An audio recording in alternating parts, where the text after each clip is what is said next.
तो धनबाद के बाद हजारीबाग की भी एक ऐसी सीट है जहां खाली हुई है मनीष जायसवाल के सांसद बनने के बाद। तो हजारीबाग सीट में किस तरह का मुकाबला होगा और कौन कौन कैंडिडेट यहां चुनावी मैदान में ताल ठोक सकते हैं, कौन अपनी अपनी पार्टियों पर दबाव बना सकते हैं कि उन्हें टिकट मिले, कौन से ऐसा चेहरा है जो हजारीबाग को फतह करेगा, वो चाहे कांग्रेस खेमे से हो या बीजेपी से हो, उस पर हम चर्चा करेंगे। हमारे सहयोगी शशांक हमारे साथ जुड़े हुए।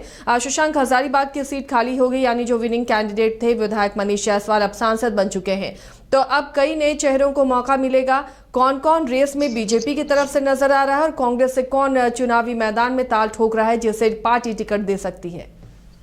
हाँ, देखिए आप हजारीबाग का सदर विधानसभा सीट जो है मनीष अभी खाली है और यहाँ विधानसभा चुनाव होने हैं। सदर विधानसभा सीट को बीजेपी का एक सेफ सीट माना जाता है। तो यहाँ पर जितने भी उम्मीदवार हैं, जितने भी लोग चुनाव लड़ना चाहते हैं, वो बीजेपी से ही सीट चाहते हैं। ऐसे में कई लोग हैं, जैसे भाजपा नेता प्रदीप प्रसाद हो गए, शेफाली गुप्ता हो गई, हर्ष मीरा हो गए, कई अन्य चेहरे हैं, भैया अभिमन्यु प्रसाद हैं, कई अन्य चेहरे हैं जो बीजेपी से टिकट चाहते हैं, बीजेपी से चुनाव लड़ना चाहते हैं। लेकिन अब शीर्ष नेतृत्व को तय करना है कि हजारीबाग का सदर विधानसभा सीट जो मनीष जायसवाल के सांसद बनने के बाद खाली हुआ है, वह किसके झोली में जाता है।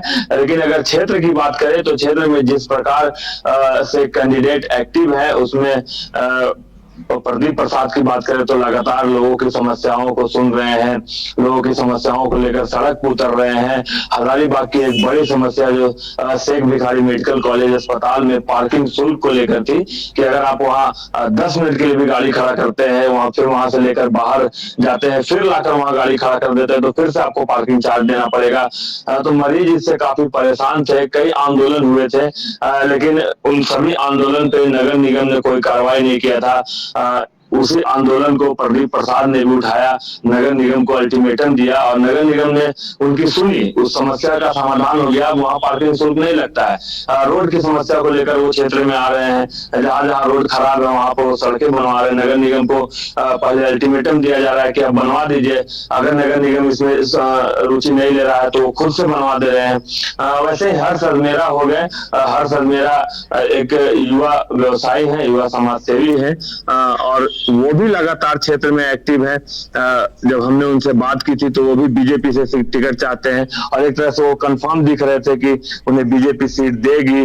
शेफाली गुप्ता है जो लगातार चुनाव, जो लोकसभा चुनाव था उस दौरान मनीष जायसवाल के लिए प्रचार करते हुए देखी गई थी और वो उन्होंने भी साफ तौर पे कहा है कि अगर बीजेपी उन्हें सीट देगी, टिकट देगी तो वो चुनाव लड़ेंगे, अन्यथा वो चुनाव नहीं लड़ेंगे। लेकिन कई ऐसे उम्मीदवार हैं जो बीजेपी से तो टिकट चाहते हैं। अगर बीजेपी उन्हें टिकट नहीं देती है तो बीजेपी के नेता जरूर हैं, लेकिन अंदर खाने से ये चर्चा है कि वो निर्दलीय भी चुनाव लड़ सकते हैं। तो ऐसे में बीजेपी के लिए कड़ी मुश्किल है यहाँ पर, क्योंकि यह बीजेपी का सीटिंग सीट रहा है। इससे पहले भी यहाँ पर मनीष जायसवाल विधायक रहे हैं, भारी बहुमत से उन्होंने पिछले बार और उससे पिछले बार भी जीत दर्ज की थी, 2 बार से यहाँ विधायक है। तो ऐसे में देखना यह होगा कि हजारीबाग विधानसभा सीट जो सदर विधानसभा सीट है उस पर बीजेपी किसे टिकट देती है। कांग्रेस की बात करें आप यार, तो कांग्रेस में भी कुछ यही हाल है। कांग्रेस में भी पिछले बार आरसी मेहता मनीष जायसवाल के खिलाफ चुनाव लड़े थे और बुरी तरह से उन्हें हार का सामना करना पड़ा था। इस बार कुछ दिन पूर्व ही मुन्ना सिंह जो कांग्रेस के नेता हैं और क्षेत्र में अच्छी पकड़ रखते हैं, वो भी कांग्रेस में शामिल हुए हैं। वो भी लगातार क्षेत्र में घूम रहे हैं। हमने देखा था कि जेपी पटेल के प्रचार प्रसार के लिए अगर कोई नेता हजारीबाग में कांग्रेस की ओर से सबसे ज्यादा एक्टिव था तो उमा शंकर अकेला था और उसके बाद कोई ज्यादा एक्टिव दिखा था तो मुन्ना सिंह थे। तो मुन्ना सिंह लोगों की समस्याओं को लेकर भी सामने आ रहे हैं, जैसे जहां ट्रांसफार्मर नहीं है वहां पर बिजली विभाग से वार्ता कर, बिजली विभाग अगर सुन नहीं रहा है तो आंदोलन कर वहां ट्रांसफार्मर दिलवाया जा रहा है। शादी हो गई, पार्टी हो गई, गरीब लोगों के शादियों में शामिल हो रहे हैं, उनको आर्थिक मदद भी कर रहे हैं। तो लगातार मुन्ना सिंह भी क्षेत्र में एक्टिव है। वैसे ही विनोद कुशवाहा है एक कांग्रेस से, वो भी क्षेत्र में जनता से मिल रहे हैं, जनता के सुख दुख में शामिल हो रहे हैं। तो जो हाल कांग्रेस बीजेपी का है वही हाल कांग्रेस का भी है। और यह कहावत यहाँ सिद्ध होती हुई दिखाई दे रही है कि एक अनार 100 बीमार। मतलब सीट एक है और दोनों ही पार्टियों से कई ऐसे चेहरे हैं जो इस सीट पर विधानसभा चुनाव लड़ना चाहते हैं। आफिया, तो यानी हजारीबाग की जंग बेहद दिलचस्प होने वाली है शशांक, और दोनों ही खेमे से पूरी तैयारियां नजर आ रही हैं। कांग्रेस भी इस सीट पर उतना ही मेहनत करती हुई नजर आ रही है। इस बार कांग्रेस किस चेहरे पर दांव खेल सकती है?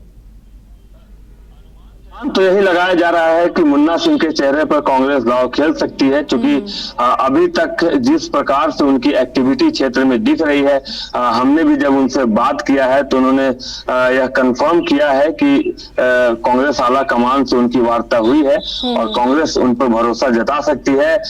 लेकिन ऐसा भरोसा जितने भी उम्मीदवार हैं सब जताते हैं। उन्हें सब लोगों का यही कहना होता है कि उनकी आला कमान से वार्ता हुई, आला कमान उन्हें ही टिकट देगा। लेकिन कांग्रेस की बात करें आफिया, तो जिस प्रकार का कंपटीशन मनीष जायसवाल से उन्हें मिलता था वो इस बार कुछ कम होता हुआ उन्हें दिखाई दे रहा है। उन्हें अवसर यहाँ पर दिखाई दे रहा है सदर विधानसभा सीट में, क्योंकि मनीष जायसवाल जो थे वो क्षेत्र की जनता के बीच काफी पॉपुलर थे, लोगों के सुख दुख में शामिल होते थे, हमेशा इजी अवेलेबल नेता थे, वो लोगों के लिए हमेशा अवेलेबल रहते थे। तो मनीष जायसवाल जो टक्कर कांग्रेस को दिया करते थे वो टक्कर इस बार उन्हें कांग्रेस को शायद कम होता हुआ दिखाई दे रहा है।